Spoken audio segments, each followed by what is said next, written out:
Hello everyone, hoping everyone is having a good one. If you are new here, end up enjoying today's content, make sure you hit that like button and red subscribe button before you leave the video. Also, you can follow me on all social medias at BladeMiss. There you can DM me and talk about anything you desire to. Also, if you're looking for some more MLB The Show content, you can click on the channel, click on videos, and see what else we have in store for you. Now we're playing JWHOF, otherwise known as JW Taylor on YouTube, one of my long-time loyal subscribers, and we're debuting Keith Hernandez. Now, first off, I want to review Keith Hernandez in general. Now, how you get him, in case anybody is wondering, is he is part of that signature series pack that is 40k and you can only buy one of.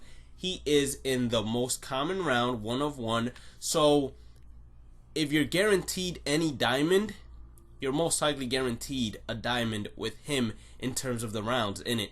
Now, the rarer rounds have players such as Joey Votto. I believe that's 1 in every 5. And then the rarest rounds has players like Gary Carter, Ryan Sandberg, and Kenley Jansen, which are the best diamond signature series players available inside the packs and the ones that sell for the most. So if you get Keith Hernandez, you're more than likely not going to make your stubs back. But if you get someone like Kenley Jansen, you will make triple the amount of stubs you paid for, but the odds are slimmer as they're 1 in every 10 packs. Now, talking about Keith Hernandez, now everybody knows that Frank Thomas is arguably the end game first baseman. Now, I don't have Frank Thomas yet because I decided to go with Joe Morgan as the number 1 pick, and then I went with Tony Gwynn as the number 2 pick because in general I believe Tony Gwynn is the best signature series player out of the experience program. Now, Joe Morgan, to me, everybody has different opinions on him, but I love the card, and if I had to honestly go again and pick him or have my choices of who to pick first, I think I'm going with Joe Morgan again 100% because I just rip with him. I just know his swing and I'm comfortable using him. Now, talking about this Keith Hernandez, the dude is somewhere in between a Tony Gwynn and Ichiro Suzuki. He has the contact and he's going to get you a lot of bloopers. He does line out quite often as well.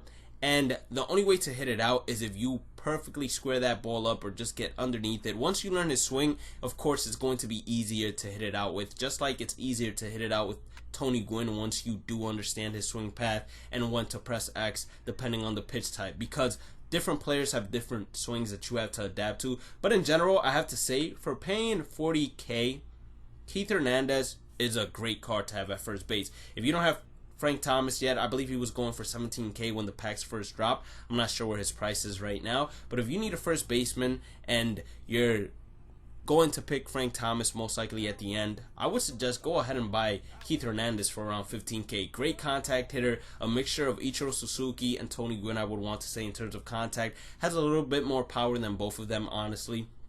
And then a diamond fielder at first base with good speed. What more can you ask for? He's all around what I would say is the best first baseman all around. Frank Thomas is the best hitter. Keith Hernandez is the best first baseman all around. Now, yes, I know he has diamond fielding, and you guys just saw that, and that's probably not convincing. But I think that was just the game giving it to him. Now, we're basically having a home run derby versus each other, and we're heading into the top of the 6th. I'm like, this guy is definitely not trying to run on Tony Gwynn, and he absolutely goes on Tony Gwynn with someone with 44 speed. I said the dude has a cannon, 99 arm strength, or something along those lines, and you're going to run on him? That's a big mistake. And then this is what happens to me because I always fall asleep because I never expect the unexpected. He actually stole home on me since I put the controller down for a quick second. Then I realize he's going, and I say, holy cow, I'm about to get screwed over, and I did. And then his pitcher, which he brought a common in, and when he brought the common in, I was like, what is he bringing a common in for? I'm about to just smack this common all around.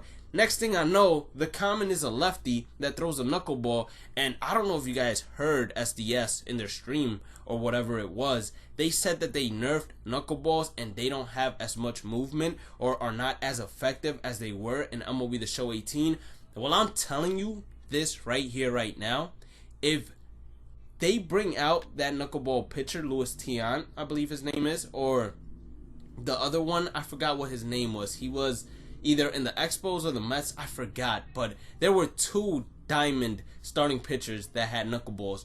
If they bring either of them out, it's going to be just as hated as it was in MLB The Show 18, maybe even more hated, since it's a lot harder to square up pitches in this game. Because look at the movement in that knuckleball. The pitches literally go above your player's head and then outside the strike zone and magically just dart back in last second for a strike, and you're not even ready to press X, because if you press X while it's high, it's going to be a hanger or you're too early, and then if you wait till it drops, it's going to be too late. It's going to be difficult to read in general. Anyways, Hernandez had a great debut. He went 2 for 3, I believe. You guys saw him hit it off the wall, and then he's going to get a single here, and we end up winning the game. If you did enjoy the episode, make sure you hit that like button and red subscribe button. As always, you can follow me on all social medias at BladeMiss, and if you're looking for some more content, go ahead and click on the videos on this channel and see if you find anything that suits your interest, and I'll catch you all in the next one. Peace out.